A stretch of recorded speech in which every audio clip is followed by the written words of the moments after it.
जय श्री राम सभी को। देखिए, अभी बहुत सेंसिटिव मुद्दा चल रहा है सेव अरावलीज़ को लेकर।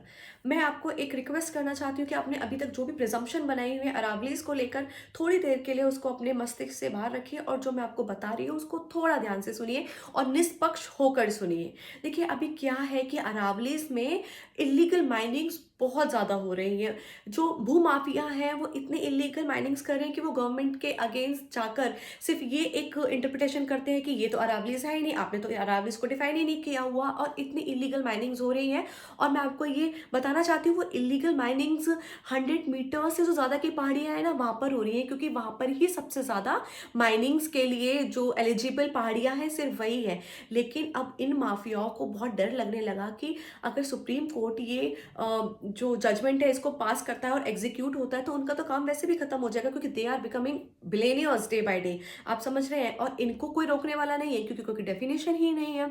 इसीलिए इन्होंने रातों रात प्रोपेगेंडा चलाया कि हम लोगों के मन में ऐसा डर पैदा कर देते हैं कि पूरी अरावली खत्म हो जाएगी, पूरी अरावली को नष्ट कर दिया जाएगा, और यहाँ पर इतनी इलीगल माइनिंग एक्टिविटीज को जो है अलाउ कर दिया जाएगा। बात तो ये सच है कि इलीगल माइनिंग्स तो अभी हो रही है, और ये जो क्लॉज है जब इसको इम्प्लीमेंट किया जाएगा तो इलीगल माइनिंग्स को रोका जाएगा। क्यों? अब आपको परमिशन की जरूरत होगी, और सबसे बड़ी बात, परमिशन, न्यू परमिशंस को वैसे भी अलाउ नहीं किया गया है। अब आप एक बात समझिए, 100 मीटर्स से जो ज्यादा की पहाड़ियां हैं, और अब ये जो पहाड़ियां हैं ना इनमें ज्यादा मिनरल्स हैं और इन्हीं पहाड़ियों में ज्यादा माइनिंग्स हो रही है।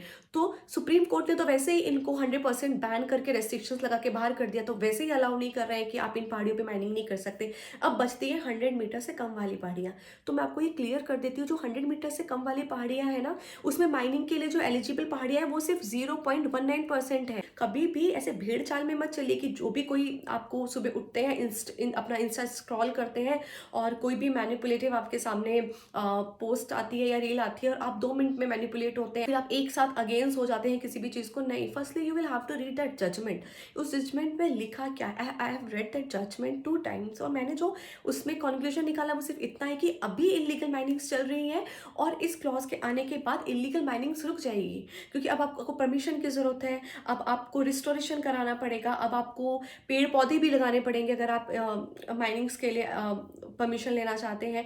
बहुत सारे क्लॉजेस में ऐड किए गए हैं, और जो लोग कह रहे हैं कि लूनी जो नदी है वो सूख जाएगी, आप समझिए, जो लूनी नदी जिस पहाड़ी से आती है उस पहाड़ी से आने के लिए 700 मीटर की पहाड़ी होनी बहुत ज़रूरी है।